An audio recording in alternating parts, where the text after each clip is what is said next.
Assalamualaikum warahmatullahi wabarakatuh. Selamat pagi teman-teman dan dosen yang saya hormati.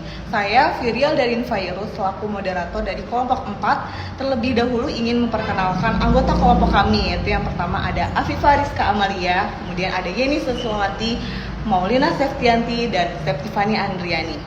Di sini kami akan memaparkan materi yang berjudul Norma Hukum dalam Negara. Norma hukum dalam negara adalah suatu ukuran yang harus dipatuhi seseorang dalam hubungannya dengan sesama ataupun dengan lingkungan. Istilah norma berasal dari bahasa Latin atau kaidah dalam bahasa Arab, yang sering juga disebut dengan pedoman, patokan, atau aturan dalam bahasa Indonesia. Dalam perkembangannya, norma itu diartikan sebagai suatu ukuran atau patokan bagi seseorang dalam bertindak atau bertingkah laku dalam masyarakat. Jadi, inti suatu norma adalah segala aturan yang harus dipatuhi. Menurut Hans Kelsen, norma hukum adalah aturan, pola atau standar yang perlu diikuti. Kemudian dijelaskan lebih lanjut bahwa fungsi norma hukum adalah yang pertama, memerintah, melarang, menguasakan, membolehkan, menyimpan dari ketentuan. Di dalam mengkhususkan pembicaraan atau pembahasan mengenai kaidah-kaidah atau norma-norma hukum, maka perlu dipahami secara lebih mendalam lagi teori Stephen Baugh dari Kelsen. Menurut Kelsen, maka tata kaidah hukum dari suatu negara merupakan suatu sistem kaidah-kaidah hukum yang hierarkis yang dalam bentuknya yang sangat sederhana. Selanjutnya, ada 3 struktur dari norma hukum. Yang pertama adalah hierarki norma hukum. Lalu selanjutnya yang kedua adalah struktur norma dan struktur lembaga. Yang ketiga adalah tata susunan norma hukum negara. Baik, unsur norma hukum ada 2, yaitu pertama hierarki norma hukum atau bukan teori Kelsen. Menurut Adolf Merkl, suatu norma hukum itu ke atas, ia bersumber dan menjadi sumber bagi norma hukum di bawahnya, sehingga suatu norma hukum itu mempunyai masa berlaku yang relatif. Oleh karena itu, masa berlakunya suatu norma hukum itu tergantung pada norma hukum yang berada di atasnya, sehingga apabila norma hukum yang berada di atasnya dicabut atau dihapus, maka norma hukum yang berada di bawahnya tercabut dan terhapus pula. Berdasarkan teori tersebut, dalam teori jenjang normanya, Hans Kelsen juga mengemukakan teorinya mengenai jenjang norma hukum atau subteori, di mana ia berpendapat bahwa norma hukum itu berjenjang-jenjang dan berlapis-lapis dalam suatu hierarki tata susunan, di mana suatu norma yang lebih rendah berlaku, bersumber dan berdasar pada norma yang lebih tinggi. Norma yang lebih tinggi berlaku, bersumber dan berdasar pada norma yang lebih tinggi lagi. Demikian seterusnya sampai pada suatu norma yang tidak dapat ditelusuri lebih lanjut dan bersifat hipotesis dan fiktif, sehingga dalam kaidah di atas sering disebut dengan Grundnorm atau Jurisprudenz. Menurut Kelsen, Grundnorm pada umumnya adalah metajurisdik, bukan produk badan pembuat undang-undang, bukan bagian dari peraturan perundang-undang, namun merupakan sumber dari semua sumber dari tatanan peraturan perundang-undangan yang berada di bawahnya. Norma dasar yang merupakan norma tertinggi dalam sistem norma tersebut tidak lagi dibentuk oleh suatu norma yang lebih tinggi lagi, tetapi norma dasar ditetapkan terlebih dahulu oleh masyarakat sebagai norma dasar yang merupakan gantungan bagi norma-norma yang berada di bawahnya, sehingga suatu norma dasar dikatakan presupport. Dari uraian di atas mengenai ajaran Hans Kelsen, maka dapat disimpulkan bahwa pertama, suatu kaidah hukum merupakan sistem kaidah hukum secara hierarkis. Kedua, susunan kaidah hukum yang sangat disederhanakan dari tingkat terbawah ke atas. Yang ketiga, sahnya kaidah-kaidah hukum dari golongan tingkat yang lebih rendah tergantung atau ditentukan oleh kaidah-kaidah termasuk golongan tingkat lebih. Yang kedua, ada struktur norma dan struktur lembaga. Dalam membahas masalah struktur norma dan struktur lembaga, kita dihadapkan pada teori yang dikemukakan oleh Benjamin Askin yang ditulis dalam bukunya yang berjudul Law, State, International Legal Order. Benjamin Askin mengemukakan bahwa pembentukan norma-norma hukum publik itu berbeda dengan pembentukan norma-norma hukum privat. Karena apabila kita lihat dari struktur norma, maka hukum publik itu berada di atas hukum privat. Sedangkan apabila dilihat dari struktur lembaga, maka hukum publik terletak di atas population. Dalam hal pembentukannya, norma-norma hukum publik dibentuk oleh lembaga-lembaga negara atau penguasa negara, wakil-wakil rakyat, atau disebut juga suprastruktur, sehingga dalam hal ini terlihat jelas bahwa norma hukum yang diciptakan oleh lembaga-lembaga negara ini mempunyai kedudukan yang lebih tinggi daripada norma-norma hukum yang dibentuk oleh masyarakat atau disebut juga infrastruktur. Oleh karena itu, norma-norma hukum publik dibentuk oleh lembaga-lembaga negara. Sebenarnya pembentukannya harus dilakukan secara berhati-hati, sebab norma hukum publik itu harus dapat memenuhi kehendak serta keinginan masyarakat. Jadi berbeda dengan pembentukannya norma-norma hukum privat. Norma-norma hukum privat dibentuk oleh masyarakat yang bersangkutan dengan perjanjian-perjanjian atau transaksi yang bersifat perdata, sehingga masyarakat dapat merasakan sendiri apakah norma hukum itu sesuai atau tidak dengan kehendak atau keinginan masyarakat. Yang ketiga, tata susunan norma hukum negara. Hans Nawiaski berpendapat bahwa selain norma itu berlapis-lapis dan berjenjang-jenjang, norma hukum dari suatu negara juga berkelompok-kelompok.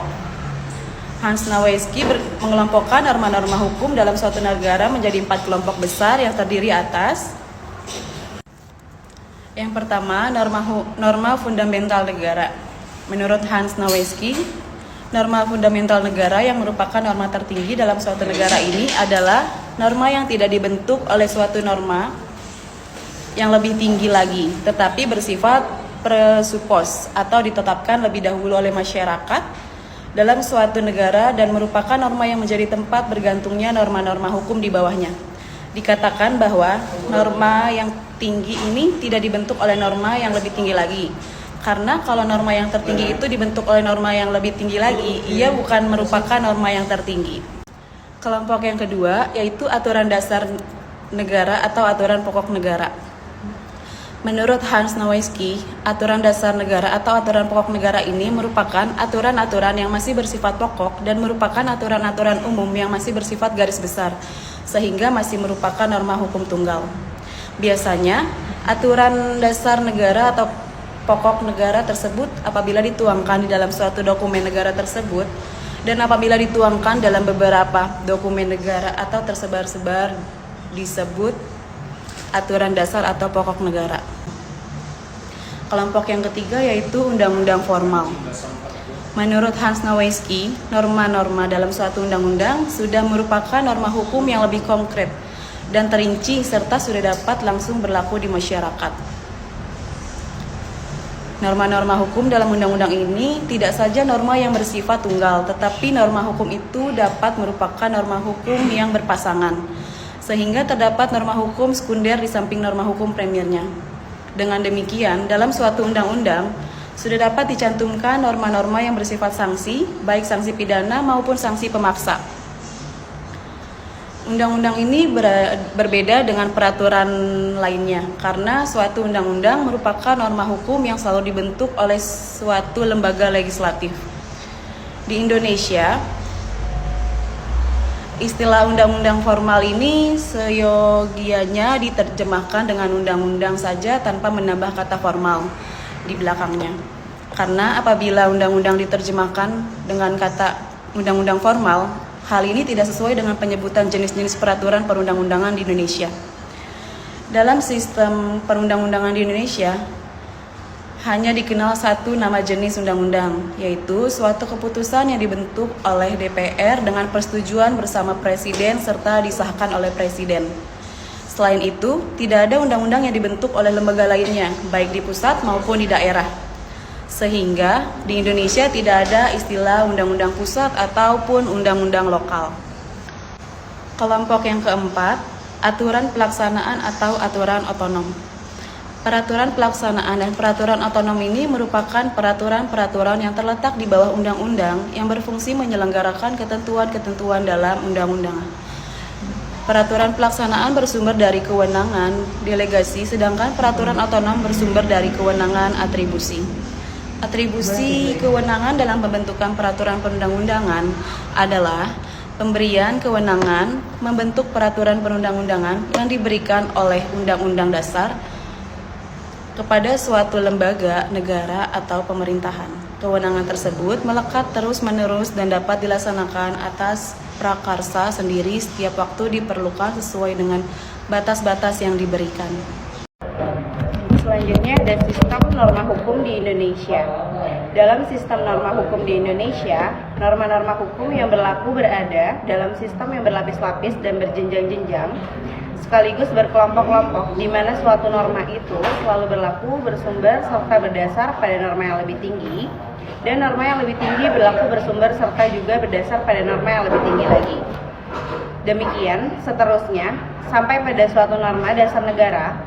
Norma hukum memainkan peranan dalam hubungan kehidupan kenegaraan maupun bermasyarakat, seperti Undang-Undang Dasar tahun 1945. Menjadi dasar hukum tertulis untuk mengatur segala aspek kehidupan bernegara yang akan lebih lanjut diatur dalam peraturan perundang-undangan lain yang berada di bawah Undang-Undang tahun 1945. Artinya, peraturan perundang-undangan yang berada di bawah Undang-Undang tahun 1945 harus bersumber dan berdasar pada Undang-Undang tahun 1945, baik dari aspek prosedurnya maupun dalam hal materi muatan yang tidak dapat bertentangan dengan materi muatan Undang-Undang tahun 1945. Adapun kelompok hierarki norma hukum di Indonesia, yang pertama ada Stat Fundamental Norm atau Pancasila, yaitu pembukaan Undang-Undang 1945. Lalu yang kedua ada Stat Grundgesetz, yaitu batang tubuh Undang-Undang 1945 atau ketetapan MPR, dan Konvensi Ketatanegaraan. Lalu yang ketiga ada Formel Gesetz atau undang-undang, dan yang keempat ada Verordnung dan Autonom atau peraturan pelaksanaan dan peraturan otonom. Peraturan perundang-undangan dalam sistematika hukum merupakan bagian utama dari hukum tertulis dan mengatur kehidupan bermasyarakat, berbangsa, dan bernegara. Hukum tertulis adalah hukum yang dibentuk dan diterapkan oleh pejabat yang berwenang berdasarkan prosedur yang telah ditetapkan dalam bentuk dan format tertentu. Dalam pembentukan peraturan perundang-undangan, haruslah memperhatikan kaidah-kaidah pembentukannya. Di samping itu, juga harus memperhatikan aspek formil atau disebut juga aspek prosedural dan aspek material. Dalam ilmu hukum, terdapat istilah undang-undang dalam arti formul dan undang-undang dalam arti material. Undang-undang. Sedangkan yang dimaksud dengan undang-undang dalam arti material adalah setiap keputusan tertulis yang dikeluarkan pejabat yang berwenang yang berisi aturan tingkah laku dan mengikat secara umum. Sejarah hierarki peraturan perundang-undangan dimulai dan dilatar belakangi oleh ketetapan MPRS nomor XX/MPRS/1966 tentang memorandum DPR GR mengenai sumber tertib hukum Republik Indonesia dan tata urutan peraturan perundang-undangan Republik Indonesia sebagai berikut. Yang pertama ada Undang-Undang Dasar 1945, yang kedua ada ketetapan MPR, lalu yang ketiga ada Undang-Undang Peraturan Pemerintah Pengganti Undang-Undang, lalu yang keempat ada Peraturan Pemerintah, lalu yang kelima ada Keputusan Presiden. Peraturan pelaksanaan lainnya yang meliputi yang pertama ada Peraturan Menteri, lalu yang kedua ada Instruksi Menteri, dan lain-lain. Pembentukan peraturan perundang-undangan yang selanjutnya berlaku adalah Undang-Undang Nomor 10 Tahun 2004 tentang pembentukan peraturan perundang-undangan. Undang-undang ini merupakan aturan formal yang secara garis besar memuat 3 bagian besar. Yang pertama, tata urutan perundang-undangan dan materi muatan perundang-undangan. Lalu yang kedua, pembentukan perundang-undangan dan teknis perundang-undangan. Yang ketiga, Undang-Undang Nomor 10 Tahun 2004 menyatakan tentang jenis hierarki peraturan perundang-undangan dalam pasal 7 ayat 1 dan 2. Baik, dari penjelasan yang sudah dipaparkan oleh kelompok kami, dapat disimpulkan bahwa norma hukum dalam suatu negara merupakan serangkaian aturan yang secara resmi diakui dan diterapkan oleh pemerintah untuk mengatur perilaku individu dan masyarakat, memastikan adanya kepastian hukum dan ketertiban sosial, melindungi hak-hak dan kepentingan individu, serta mempromosikan kesejahteraan sosial secara keseluruhan. Norma hukum ini memiliki sifat mengikat yang harus dipatuhi oleh semua warga negara dan didukung oleh mekanisme penegakan hukum yang berlaku di dalam negara tersebut. Selain itu, norma hukum juga dapat mengalami perubahan atau penyesuaian melalui proses legislasi atau kebijakan pemerintah sebagai respon terhadap perkembangan masyarakat dan kebutuhan zaman. Terima kasih atas perhatiannya. Wassalamualaikum warahmatullahi wabarakatuh. Lucu banget.